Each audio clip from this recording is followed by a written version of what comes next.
This question is twofold. One, is there such a thing as a soulmate?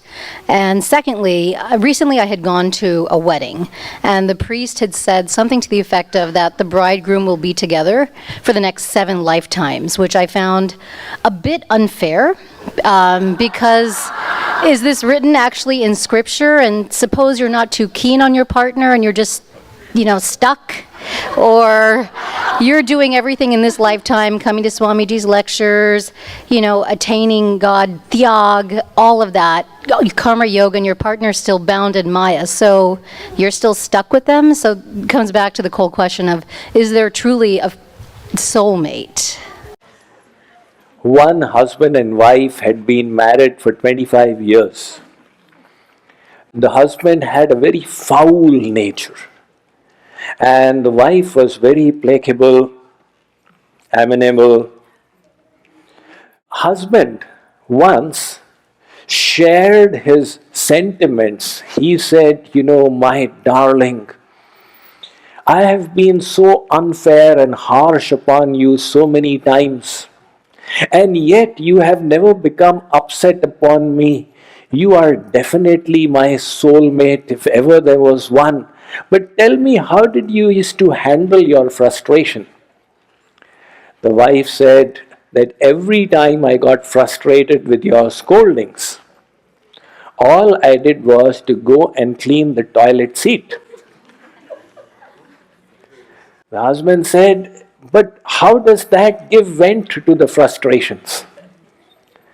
The wife said, I used to use your toothbrush.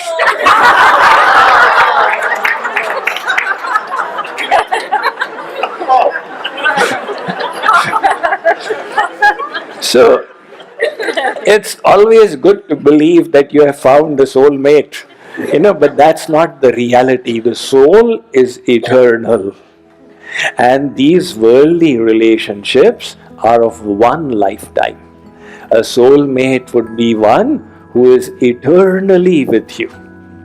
Now, the problem with the worldly relationships is that we have the 3 gunas, the mode of goodness, passion and ignorance, sattva, rajas and tamas.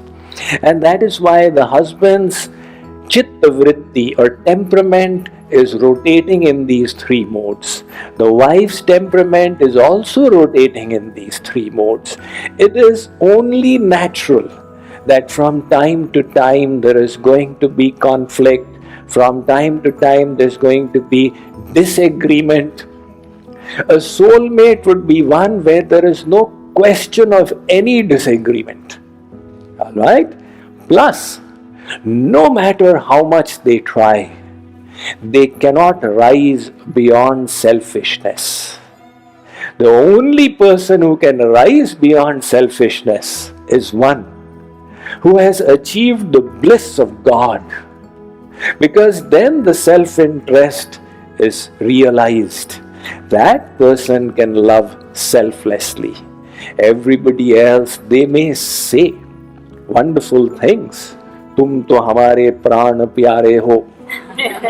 Right? You are dearer to me than my life heirs. They may say such things, but when supposing 2 lovers are sitting, saying to each other, Tum to hamare pran pyare ho, just throw a rubber snake between the 2 of them. Not an actual snake, just a rubber snake. And then see how they run to save their own pran. To hell with the pran pyara. Everybody loves their own body, their own life heirs, their own soul. So the real soulmate is God. The word in Sanskrit is sambandh. Sambandh means that personality with whom you have got a complete and eternal relationship. So our soulmate is God, whether we realize it or we don't realize it. Nevertheless, in the materially conditioned state, if you can find a partner who helps you, if the 2 of you can help each other along this journey To a reasonable extent, you can say, all right, maybe you are not soulmates, but at least you are partners on the journey. Otherwise, very often, there's so much of a conflict.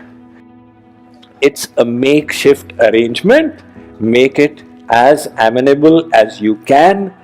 Don't have too high expectations. Now, if you have, expectations going by what people write, that you have this soulmate whom you will find and then you will live happily ever after, then there's no doubt you will feel disappointed. And sometimes in American society, you keep on doing rehearsals. This person is not soulmate, this person is not soulmate. So you keep running after the elusive soulmate.